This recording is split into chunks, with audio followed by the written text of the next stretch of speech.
Assalamualaikum warahmatullahi wabarakatuh. Shalom, Om Swastiastu, Namo Buddhaya. Salam kebajikan bagi kita semua. Selamat siang. Perkenalkan, nama saya Nadira Fahrin, BP 1811111113 dari kelas Bantuan Hukum 3.1. Izinkan saya menjelaskan materi mengenai bantuan hukum dari awal kuliah dimulai sampai yang terakhir kali dipelajari. Nah, dalam bantuan hukum itu sendiri, kita harus mengenal dulu apa itu bantuan hukum. Nah, bantuan hukum adalah kalau menurut pasal 1 angka 1 Undang-Undang nomor 16 tahun 2011 tentang bantuan hukum, itu dijelaskan bahwa bantuan hukum adalah jasa hukum yang diberikan oleh pemberi bantuan hukum secara cuma-cuma oleh penerima bantuan hukum. Nah, penerima bantuan hukum dalam pasal 1 angka 2 UU nomor 16 tahun 2011 juga diartikan sebagai orang atau kelompok orang miskin, yang mana artinya bantuan hukum itu sejatinya diperoleh bagi orang miskin atau orang-orang yang tidak mampu dalam melakukan beracara atau menggunakan jasa hukum. Nah,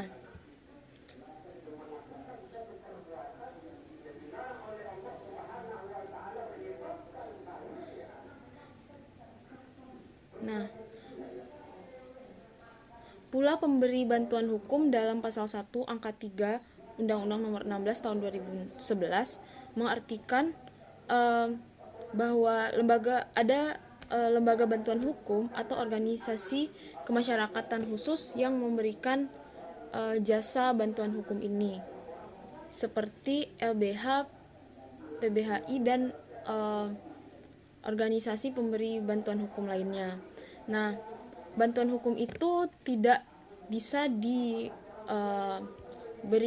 biaya atau tidak bisa pemberi bantuan hukum tidak boleh menerima honor, karena sejatinya bantuan hukum itu sendiri berfungsi untuk membantu. Artinya bantuan hukum itu diperoleh secara gratis oleh penerima bantuan hukum. Nah, di sini selain bantuan hukum ada juga jasa hukum. Jasa hukum itu adalah jasa yang diberikan oleh advokat berupa memberi konsultasi hukum, bantuan hukum, menjalankan kuasa, mewakili, mendampingi, membela, dan melakukan tindakan hukum lainnya untuk kepentingan klien. Nah, jasa hukum digerakkan oleh subjek hukum yang disebut dengan advokat. Nah, hal ini diatur dalam pasal 1 Undang-Undang nomor 18 tahun 2003 tentang advokat, yang mana advokat itu sendiri merupakan orang yang berprofesi sebagai pemberi jasa hukum, baik di dalam maupun di luar pengadilan. Nah, apa sih yang membedakan jasa hukum dengan bantuan hukum? Jasa hukum itu adalah pemberian jasa hukum yang dalam hal ini dapat dikenakan tarif ataupun biaya yang ditetapkan oleh pemberi jasa hukum itu sendiri atau advokat. Sedangkan bantuan hukum, advokat sama sekali tidak boleh memperoleh biaya atau memperoleh tarif dari jasa yang diberikan untuk penerima bantuan hukum itu sendiri.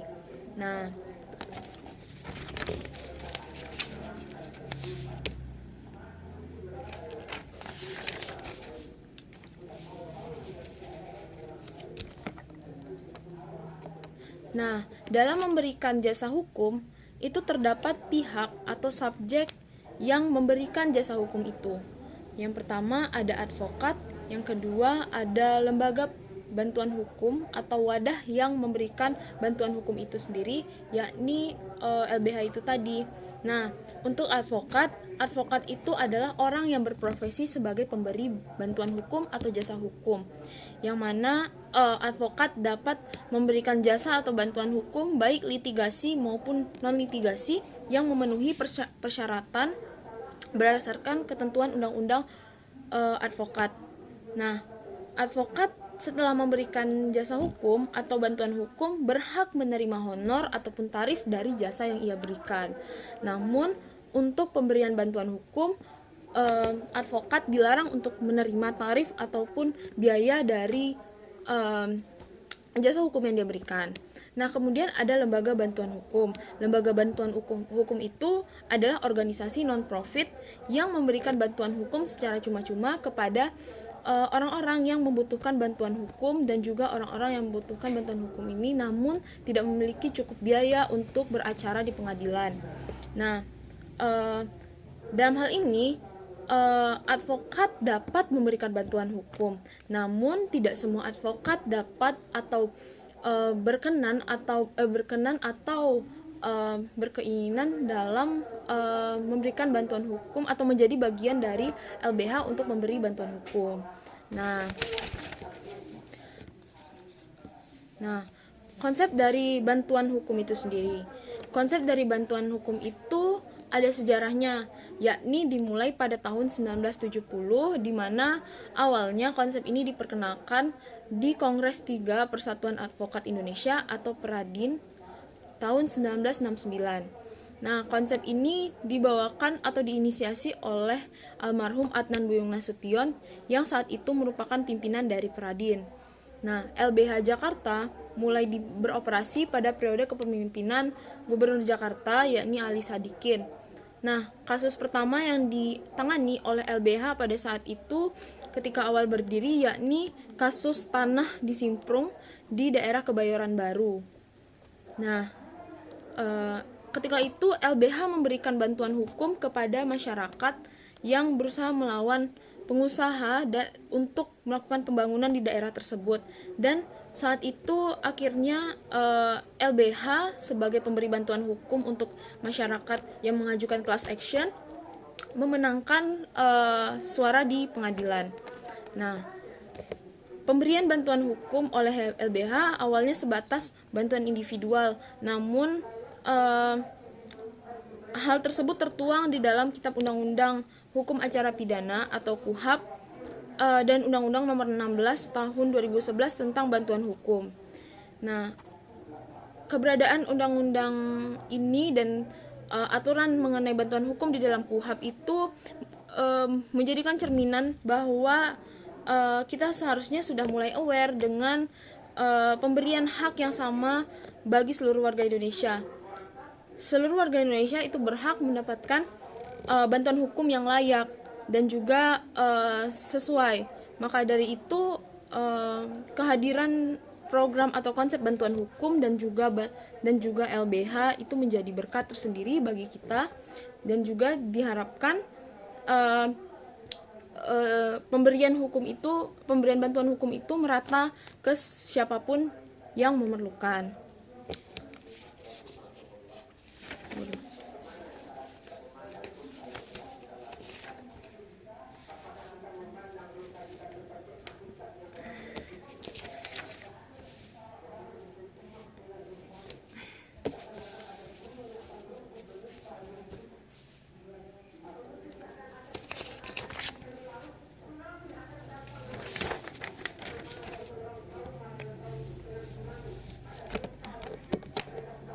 Nah, pemberian bantuan hukum itu sendiri sebenarnya sangat-sangat berkaitan dengan HAM atau penegakan HAM. Karena menurut Joko Prakoso dalam bukunya itu berpendapat bahwa bantuan hukum itu merupakan perwujudan daripada jaminan dan perlindungan HAM. Nah, boleh dijelaskan dalam pasal 1 ayat 9 Undang-Undang Nomor 18 tahun 2003 bahwa bantuan hukum itu adalah jasa hukum yang diberikan oleh advokat secara cuma-cuma kepada klien-kliennya yang tidak mampu atau penerima bantuan hukum itu sendiri yang tidak mampu. Nah, artinya melalui bantuan hukum itu, hukum tidak lagi memiliki batas ataupun hukum itu dapat diperoleh oleh siapapun tanpa memandang apakah orang tersebut adalah orang kaya atau orang miskin. Nah, pemberian bantuan hukum itu dikhususkan bagi mereka yang secara finansial tidak mampu dalam beracara di pengadilan atau melakukan memperoleh keadilan hukum. Nah, disinilah HAM itu berbicara bahwasanya setiap orang berhak atas perlindungan hukum, berhak atas kesamaan di depan hukum, dan juga itulah yang mendasari mengapa bantuan hukum itu diberikan secara cuma-cuma oleh advokat kepada klien.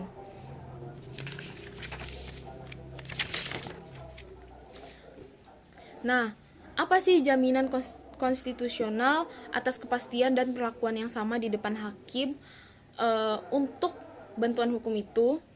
Jaminan konstitusional terhadap bantuan hukum itu terdapat dalam pasal 1 ayat 3 Undang-Undang Dasar 1945 yang berbunyi negara Indonesia adalah negara hukum.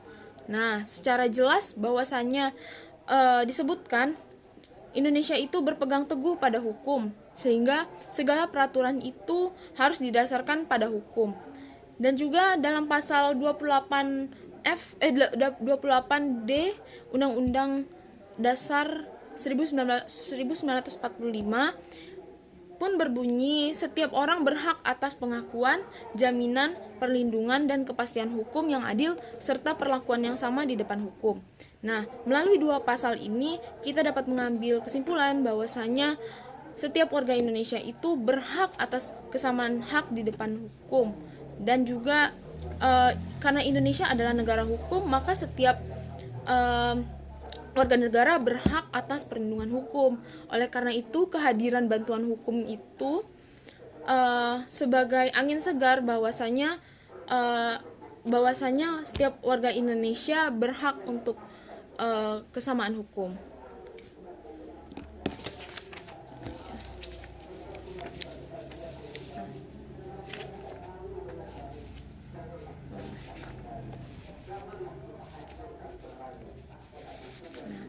Nah, siapa sih selain LBH dan juga advokat mungkin menurut aturannya siapa sih yang dapat menyelenggarakan bantuan hukum? Nah, menurut Mulia W. Kusuma, bantuan hukum itu dapat dilaksanakan melalui beberapa macam wadah. Tidak hanya bantuan hukum dari LBH saja, tetapi setiap orang berhak atau bisa mewadahi bantuan hukum itu sendiri.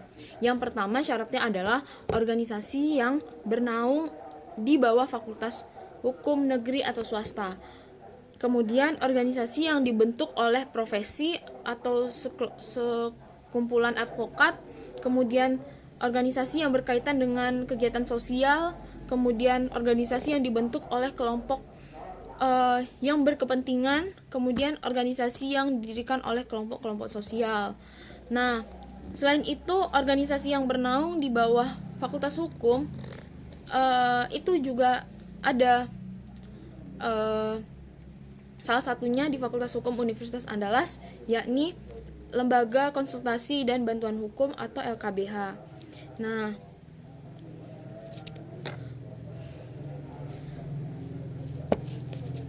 namun secara garis besar, penyelenggara bantuan hukum itu dapat berasal dari pihak mana saja. Hanya saja karena bantuan hukum itu berhubungan dengan kegiatan hukum atau praktik-praktik hukum, maka pemberian bantuan hukum atau kelompok pemberi bantuan hukum alangkah baiknya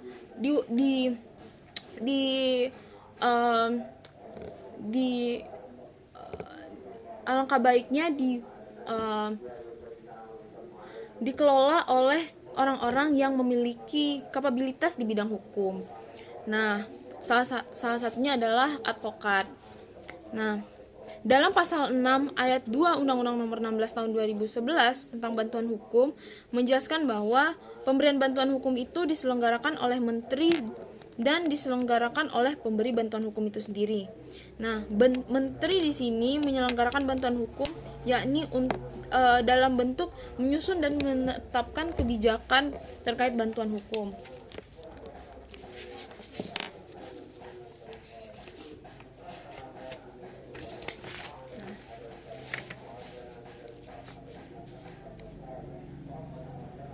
Nah, untuk yang tadi mungkin wadah kita ketahui bahwasanya ada wadah pemberian bantuan hukum.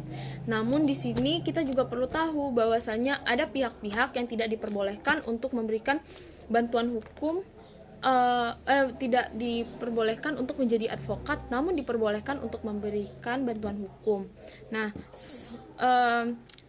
pihak-pihak yang boleh dalam melakukan pemberian hukum seperti yang kita ketahui adalah advokat. Nah, advokat dapat memberikan bantuan hukum baik secara litigasi maupun non litigasi. Namun orang-orang yang menyandang gelar SH ada yang diperbolehkan dan ada yang tidak diperbolehkan. Sebut saja notaris. Notaris dapat memberikan bantuan hukum secara cuma-cuma kepada pemberi bantuan hukum. Namun notaris tidak memiliki lisensi atau izin yang mana atau kartu advokat yang memperbolehkan notaris itu beracara di pengadilan, sehingga notaris hanya bisa memberikan bantuan hukum secara non litigasi. Bagaimana dengan seorang ASN yang memiliki kartu advokat? Nah, ASN yang memiliki kartu advokat itu tidak diperkenankan untuk memberikan bantuan hukum secara litigasi. Hal ini dikarenakan terdapat larangan bahwasanya terdapat syarat yang harus dipenuhi oleh pemberi bantuan hukum itu sendiri, yakni terdapat dalam pasal 8 ayat 2 Undang-Undang Nomor 16 Tahun 2003, yaitu pertama harus berbadan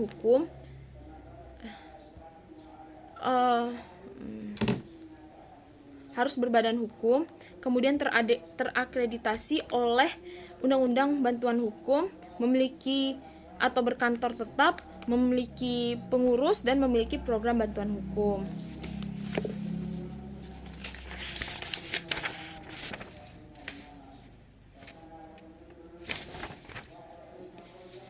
Nah, dalam Undang-Undang ASN untuk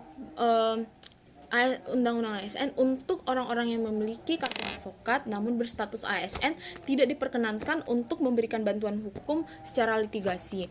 Hal ini dikarenakan terdapat kode etik yang seharusnya dipatuhi oleh ASN tersebut. Nah, namun apa sih peran yang bisa diberikan oleh ASN yang ingin memberikan bantuan hukum? Bantuan hukum yang bisa diberikan oleh ASN adalah ASN hanya bisa menjadi pendamping advokat dalam memberikan bantuan hukum. Artinya ASN hanya bisa memberikan bantuan hukum secara non litigasi, bukan litigasi. Nah, sekian video penjelasan bantuan hukum secara umum oleh saya, Nadira Farin. Semoga dapat memenuhi persyaratan pemenuhan nilai UAS bantuan hukum kelas 3.1. Mohon maaf apabila ada salah kata. Billahi taufik wal hidayah. Assalamualaikum warahmatullahi wabarakatuh.